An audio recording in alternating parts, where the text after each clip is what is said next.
paz do Senhor Jesus, irmãos. No vídeo de hoje eu quero falar sobre sonhos e visões. Você sabia que Deus prometeu que nos daria sonhos e visões? Você pode analisar que muitos irmãos andam tendo sonhos e visões. Eu também tenho sonhos e visões. É promessa de Deus, e quem não tem sonhos e visões tem que buscar o Senhor e pedir essa promessa para Ele. Só que a gente tem que entender, em primeiro lugar, o que a palavra de Deus fala sobre sonhos e visões. Existe perigo em crer em qualquer sonho, em qualquer visão? Você precisa ver se esses sonhos e se essas visões, elas têm base na palavra de Deus. Se elas são sustentadas pela Escritura. Senão você tem que tomar cuidado. Muito cuidado. Quando você tiver um sonho e uma visão, você precisa ser conhecedor da palavra para ver se isso está sendo de Deus. Para você não sair anunciando algo falando que o Senhor te disse quando o Senhor não disse nada. Falando que o Senhor te deu sonho e esse sonho não veio do Senhor. E Deus disse que faria isso para pôr o povo à prova. Eu fiz um mapinha aqui pra gente, eu separei esse vídeo em 3 etapas. Sonhos e visões, falsos profetas e os meus sonhos. Eu quero compartilhar com vocês os meus sonhos e algumas das minhas visões. Vocês vão ter que analisar na palavra de Deus para ver se isso é de Deus ou não. Você não pode crer num sonho só porque a pessoa está chorando na frente da câmera, ou porque ela diz que sentiu no coração. O parâmetro que vai determinar se um sonho vem de Deus ou não, não é lágrimas e não é emoção. É a palavra de Deus. É claro que se nós temos um sonho de Deus, muitas vezes a gente pode chorar e ter emoções. Não tem problema o choro e a emoção, mas esse não é o parâmetro que determina, e sim a palavra de Deus. Eu posso anunciar um sonho e uma visão do Senhor e não derramar uma lágrima e não falar emocionado. Você sabia que muitas pessoas têm sonhos e visões do seu próprio coração que não têm base na palavra de Deus? Você sabia que tem pessoas que não têm sonhos e não têm visões porque não pedem ao Senhor? Porque é a promessa dele, ele prometeu que daria isso para nós nos últimos dias. Nós estamos nos últimos dias, nós estamos pertinho do fim. Por isso eu quis fazer esse vídeo. Eu conversei com uma irmã esses dias, uma irmã que está com muita sede do Senhor, e ela colocou sede em mim de falar essas coisas. Então eu resolvi gravar esse vídeo. Ainda que faz tempo que eu não gravo vídeo, eu fui motivado a gravar esse vídeo. Eu separei 7 versos, não é só 7 versos, mas eu separei 7 pontos, 7 partes da Escritura para a gente ler e estudar. Eu vou comentar, eu vou explicar, e após a gente ter lido esses 7 pontos, a gente vai para a terceira etapa, que eu vou contar um pouco dos meus sonhos e das minhas visões. Então, se você quiser anotar aí em casa, para você estudar depois, é Números 12, do verso 1 ao 7, Daniel capítulo 7, Joel 2, do verso 28 ao 32, com algumas ligações em alguns versos no Joel mesmo. 4. Deuteronômio 13, do 1 ao 5. 5. Jeremias 23, do 9 ao 40, porque tem muitas coisas interessantes no profeta Jeremias em relação aos sonhos e visões. Número 6, Zacarias 10. E número 7, Zacarias 9. Então você pode voltar ao vídeo e anotar esses 7 pontos para você ler. São textos que eu separei que falam claramente sobre sonhos e visões. A finalidade desse vídeo é ajudar você a analisar sonhos e visões, e para incentivar você a orar ao Senhor e pedir sonhos e visões do Senhor. E para isso você vai ter que estar tendo uma leitura regular da palavra, e você vai ter que buscar o Senhor em oração. Você tem que ter temor em anunciar um sonho, falando que o sonho vem do Senhor, que uma visão vem do Senhor. E você pode estar anunciando algo que não condiz com as Escrituras. Isso é perigoso. Os pensamentos que o Senhor tem a respeito do seu povo são pensamentos de paz, de alegria, de justiça, mas o Senhor vai julgar os falsos profetas. Então eu vou ler Números capítulo 12. Olha que interessante isso. Miriam e Arão falaram contra Moisés por causa da mulher cuxita que Moisés tomou. Aí diz aqui, porquanto tinha tomado uma mulher cuxita. E disseram, o Senhor por acaso fala somente através de Moisés? Ele não fala também através de nós? E está escrito, e o Senhor ouviu. Ora, Moisés era um homem muito manso, mais do que todos os homens que havia sobre a face da terra, diz a Escritura. E logo o Senhor disse a Moisés, a Arão e a Miriam, bem vocês 3 aqui, na tenda da congregação. E o Senhor desceu em uma coluna de nuvem e se pôs à porta da tenda. Depois chamou Arão, Miriam e os 2 vieram, diz a Escritura. e disse: ouvi a palavra do Senhor. Se entre vós houver profetas, eu, o Senhor, através de visões e de sonhos, me darei a conhecer a ele. Mas não é assim como o servo Moisés, que é fiel em toda a minha casa. Boca a boca eu falo com ele, claramente, não por enigmas, pois ele contempla a forma do Senhor. Por que, pois, vocês não temeram falar contra o meu servo Moisés? Essa é a leitura. Agora olha o que é interessante. Deus fala aqui: se entre vós houver profeta, eu, o Senhor, me farei conhecido dele através de sonhos e visões. Aí Deus fala: não é assim como o servo Moisés, que é fiel em toda a minha casa. Boca a boca eu falo com ele, não através de enigmas. Então quer dizer que sonhos e visões são enigmas. Deus fala através de enigmas porque Ele quer pôr a nossa mente para trabalhar nas Escrituras. É por isso, irmãos. Então, se Deus vai levantar profeta entre nós, e Ele prometeu que se houvesse profeta, Ele se revelaria a essa pessoa através de sonhos e visões, então, primeiramente, nós temos que olhar para os profetas de Deus. Quais foram os profetas que tiveram visões e sonhos? O mais famoso é o profeta Daniel. Ele teve 4 visões. Eu tenho alguns vídeos falando do profeta Daniel. Se você quiser, você acompanha no canal. Daniel teve 4 visões.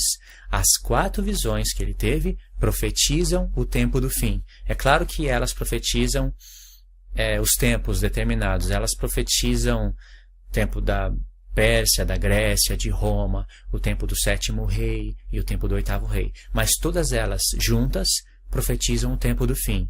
São 4 visões e através dessas 4 visões, uma foi através de sonho. E eu considero essa visão uma das mais importantes. Todas as visões formam um conjunto, a visão e a profecia, como está no capítulo 9. Mas a mais importante é a do capítulo 7, por causa dos 3 tempos e meio. Mas a gente precisa do livro do profeta Daniel inteiro para entender as visões, e também de outros profetas. Então esse é o segundo texto que eu separei. Daniel capítulo 7 diz o seguinte: no 1º ano de Belsazar, rei da Babilônia, teve Daniel na sua cama um sonho e visões da sua cabeça. Então escreveu o sonho e relatou a suma das coisas. Então diz que Daniel é um profeta, e Daniel teve sonhos e visões. E o que o Senhor prometeu? Se entre o povo houver profeta, eu me farei conhecer a ele através de sonhos e visões, que são enigmas, né? Enigmas formam figuras. Então Deus vai dar aqui enigmas para o profeta Daniel. É maravilhoso você estudar isso, você entender isso. Você não pode estudar o livro do profeta Daniel somente com o Apocalipse. Dá para estudar? Dá para estudar, mas você vai perder muitas coisas. Você precisa estudar Daniel com Zacarias, porque as visões de Daniel e de Zacarias, elas estão misturadas no livro de Apocalipse. Elas estão mescladas, porque elas estão conectadas. Pode ver, em Apocalipse 11, 12 e 13, Deus começa a pegar as visões do profeta Zacarias, as visões do profeta Daniel e juntar elas. Só que para entender Zacarias, a gente precisa de ler Ageu. E para entender esses profetas, a gente precisa de ler Esdras e Neemias. E para entender o que Esdras e Neemias falam, é preciso entender os profetas menores. Então é preciso de ler os profetas maiores. Mas todos esses profetas falam a respeito da lei de Moisés. Então é preciso ler a lei de Moisés. Aí você vai dizer: cansei. É melhor ter sonhos e visões e anunciar. É mais fácil. Não é assim. A palavra de Deus ensina que tudo que você faz tem que ser baseado na palavra de Deus. Até os sonhos e as visões que você vai ter, que supostamente o Senhor pode te dar, tem que ter base na palavra de Deus. E os sonhos que Deus deu para o profeta Daniel, todos eles remontam o mundo de hoje. O mundo todinho de hoje, com falsos profetas, com profetas de Deus, com ímpios. Todo esse mundo que a gente está vendo hoje foi profetizado nas visões do profeta Daniel. Todos os reinos que existem foram profetizados. E Deus fazia dessa maneira para que a gente colocasse a nossa mente nos profetas e começasse a estudar as visões. As visões, elas devem ser estudadas para ser profetizadas. Se nós vamos ensinar as profecias de Daniel, o sonho dele, as visões, com a de Zacarias, com a de Abacuque. Abacuque também teve uma visão que está conectada com Daniel 8. As visões de Amós. Se nós vamos anunciar isso, porque essas visões preanunciam as coisas que hão de vir, nós somos profetas. Então nós vamos nos basear nas visões dos profetas. primeiramente. É claro que Deus vai nos dar nossas próprias visões, os nossos próprios sonhos, mas eles não vão estar diferente do que os profetas anunciaram. Por exemplo, se você tem uma visão de arrebatamento secreto, Daniel também teve visão e sonho, e não anuncia o arrebatamento secreto. Se você fecha o livro do profeta Daniel e abre só a carta de Paulo, você pode pregar arrebatamento secreto com muita dificuldade, mas você pode, porque pelas cartas de Paulo ele reprova isso. Ele reprovaria se estivesse hoje aqui. Mas se você abrir o livro do profeta Daniel, você vai encontrar as cartas de Paulo e você jamais vai poder anunciar arrebatamento secreto. Quanto mais dizer que o Senhor te deu sonho de arrebatamento secreto. Você quer ser um profeta de Deus ou um falso profeta? Eu não estou dizendo que as pessoas que tiveram sonho do arrebatamento secreto e estão falando isso vão perder a salvação. Porque ainda que essas pessoas fazem isso, e se isso está errado, e se elas têm um coração voltado para o Senhor, Deus vai dar tempo para elas se arrependerem. Deus vai colocar pessoas na frente delas para mostrar para elas que elas erraram e elas vão ter que admitir o erro. Deus é misericordioso e Ele nos dá tempo de arrependimento. Principalmente se muitas pessoas estão crendo nas nossas mentiras que nós pensamos que é verdade. Isso é coisa séria. Eu não posso ligar a câmera e falar o Senhor me disse. E na palavra de Deus está ao contrário. Eu não posso ligar a câmera e anunciar para muitas pessoas, eu tive um sonho, chorar, tremer, falar em línguas, o Senhor me disse, que lindo, nós não vamos sofrer. E a palavra de Deus está falando ao contrário. Os apóstolos sofreram. A igreja no tempo de Roma, eles sofreram. Será que nós somos melhores que os apóstolos? Todos eles sofreram. Cristo anunciou que a igreja iria sofrer, porque nós somos melhores. Por isso tem que ter o temor do Senhor. E esse vídeo vai ajudar você a ter isso. Com certeza. Continue assistindo. Então, no verso 1, no texto número 1, eu disse para vocês que Deus prometeu que se iria ter profeta no meio do povo e iria se revelar esse profeta através de sonhos e visões, que são enigmas. Então a gente pode ver que realmente Deus levantou o profeta Daniel e deu visões para ele. E uma delas foi através de sonho, que preanuncia o futuro, que nós vamos anunciar após ter estudado. Mas agora nós vamos ler o terceiro texto e nós vamos ver que Deus prometeu que iria dar sonhos e visões para os seus servos. Não somente nós iríamos profetizar as visões dos profetas, os sonhos dos profetas, mas também Deus iria nos dar sonhos e visões. E todo sonho e visão tem que condizer com a palavra da verdade. Tem que estar conectado com o sonho de Daniel, com as visões de Zacarias, com a visão de Abacuque. Não pode estar ao contrário. Tem que condizer com a visão de Amós. Isaías teve visão, então nós vamos ler Joel, capítulo 2, a partir do verso 28. Eu vou fazer a leitura do texto. E acontecerá depois que derramarei do meu espírito sobre toda a carne. Vossos filhos e vossas filhas profetizarão, os vossos anciãos terão sonhos, os vossos jovens terão visões. Sonhos e visões. E também sobre os servos e sobre as servas naqueles dias derramarei o meu espírito. Derramar. Presta atenção nisso. E mostrarei prodígios no céu e na terra, sangue, fogo e colunas de fumaça. O sol se converterá em trevas, a lua em sangue, antes que venha o grande e terrível dia do Senhor. E há de ser que todo aquele que invocar o nome do Senhor será salvo, pois no monte Sião e em Jerusalém estarão os que escaparem, como disse o Senhor, e entre os sobreviventes aqueles que o Senhor chamar. Está vendo essa expressão aqui? Antes que venha o grande dia do Senhor. Esse dia do Senhor aparece em muitos outros profetas. E Deus cria conexões. Você sabe trabalhar com reconhecimento de padrão? Deus trabalha com isso na palavra. Através de palavra-chave, através de palavras hebraicas, através de frases. Deus trabalha com reconhecimento de padrão. Você vai dizer, opa, o dia do Senhor está aqui. O dia do Senhor está aqui nesse profeta. Opa, o dia do Senhor está aqui nesse profeta também. O dia do Senhor apareceu na carta de Paulo. Então você vai ter que juntar todos esses contextos e ver o padrão de profecia. Marca aí se você quiser. Organização, memorização, reconhecimento de padrão e revelação. Essas 4 coisas você tem que pôr na mente. Organização, você vai organizar os textos. Por exemplo, o dia do Senhor. Você vai buscar todos os lugares que aparecem isso na palavra e ler os contextos, e vai fazer a organização. Aí você vai precisar de memorização.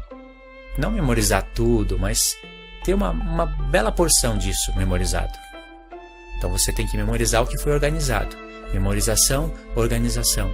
Quando você organizar os pontos, você vai reconhecer padrão. Não tem como trabalhar com reconhecimento de padrão se não houver uma memorização.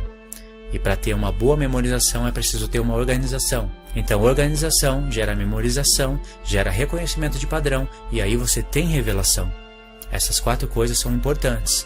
Deus trabalha com isso. Entenda que Deus trabalha com isso. Então quando você vai estudar a parte profética disso que eu acabei de ler, você vai ver que está falando do tempo das trombetas lá em Apocalipse. Porque a 7ª trombeta, quando toca, é chegado o grande dia do Senhor. Como que eu sei disso? Através desses 4 pontos que eu falei para você. Então Deus fala que vai mostrar sinal no céu, na terra, sangue, fogo, colunas de fumaça. Olha para o toque das trombetas. Isso está acontecendo. E diz, o sol se converterá em trevas, a lua em sangue. Isso é outro ponto que aparece no profeta Joel, aparece 3 vezes no profeta Joel. Liga os contextos, aparece também 2 vezes no profeta Isaías. Em Isaías 24 e em Isaías 34, se eu não me engano. Mas em Isaías 34 é certeza. Isso também aparece em Mateus 24, quando Jesus está falando do final da grande tribulação, e volta a aparecer em Apocalipse no 6º selo. Então é uma frase. Sol se escurecer, lua se tornar em sangue, as estrelas do céu caírem sobre a terra. Deus faz um padrão com isso. Tem um padrão de profecia sendo revelada. Vamos ver se existe arrebatamento secreto através disso? Outro ponto que eu quero destacar é que Deus disse que derramaria do Espírito dele sobre toda a carne. Essa explicação, ela está associada, ela tem que estar conectada com o contexto, com o que Deus falou antes. Por exemplo, olha para o verso 23 do mesmo capítulo. Alegrai-vos, pois, filhos de Sião, e regozijai-vos no Senhor vosso Deus, porque Ele vos dará, em justa medida, chuva temporã. Ele faz descer abundantemente a chuva temporã e a serôdia, como antigamente. Deus anunciando o fim dos tempos, anunciando guerra. Será que Deus está preocupado em falar para o povo de chuva? Literal? É claro que a gente tem que entender o sentido literal. Porque Deus está falando das primeiras e das últimas chuvas. Primeira pergunta. Quando você lê sobre primeiras e últimas chuvas, o que te vem na memória? Vem alguma coisa da palavra de Deus na cabeça? Segunda pergunta. Por que Deus derramava as primeiras e as últimas chuvas? Terceira pergunta. O que tem a ver isso com derramarei do meu espírito sobre toda a carne? Isso tem tudo a ver com o que aconteceu lá em Atos dos Apóstolos. Ali foi derramada as primeiras chuvas sobre a terra e Deus começou a recolher primícias. As primeiras e as últimas chuvas eram derramadas sobre a terra de Israel para o povo recolher as primícias através da festa das primícias. Você conhece a festa das semanas? 7 vezes 7 semanas. E aí vem o dia 50, Pentecoste. Tinha que ser entregue primícias para Deus. Sem primícias, o povo não era aceito. Por isso que Cristo, as primícias, que Paulo escreve em 1 Coríntios 15, e as primícias fala de Cristo, mas também fala de nós, no plural, Cristo, as primícias. Através dele nós somos aceitos. As primícias, no sentido literal das festas, dava justiça para o povo, alimentava os pobres, as viúvas e os necessitados, e das primícias sairia o dízimo. O dízimo. Você está falando que Cristo e a igreja são as primícias? É o dízimo? Sim, na realidade dos fatos, na realidade das sombras que estavam na antiga aliança, somos nós, Cristo as primícias. Se o sumo sacerdote não pegasse o feixe das primícias, 12 feixes, cada um representando uma tribo, e não fizesse aquela oferta de movimento diante do Senhor, o povo não seria aceito e teria que ser todos os anos. Mas Cristo, quando ressuscitou dos mortos, foi apresentado diante do Senhor e nós fomos aceitos uma vez por todas, porque ele foi apresentado diante do Senhor uma vez por todas. Aí você pode dizer, Luiz, você não ia falar de sonhos e visões? Eu estou falando de sonhos e visões. Você pode pensar que não. Mas você vai ver onde eu vou chegar. Então a Escritura está associando primeiras e últimas chuvas que são derramadas com o que foi dito no verso 28. Derramarei do meu espírito sobre toda a carne. As primeiras chuvas, a chuva temporã, foi derramada no tempo de Atos dos Apóstolos. As últimas chuvas serão derramadas em Apocalipse 11, sobre as 2 testemunhas.